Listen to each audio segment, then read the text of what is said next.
I'll show you how to fix the disconnected problem in the Boat Storm Call 3 smartwatch. As you can see, when we try to make a call or access the phone book on the watch, it shows this disconnected icon. This can be really annoying, especially when you're in a hurry and need to make a quick call. Let's start by opening the Boat Crest app.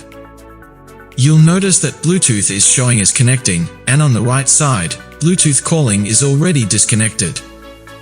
Let's wait a few seconds to see if it connects, but after waiting, it still shows as disconnected. So, let's solve this issue. First, go to the watch settings.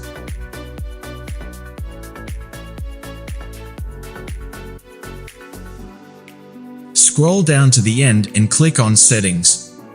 Then, scroll down again until you find System. Click on that, and you'll see options to restart, power off, or factory reset the watch. I recommend restarting it. Simply tap on Restart, and that's it.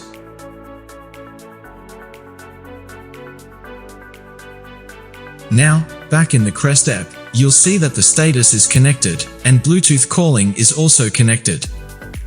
You can now dial numbers or access the phone book on the watch without any issues. I'm not sure why this issue occurred, but for now, this restart method works for me. Boat should consider fixing this in an update.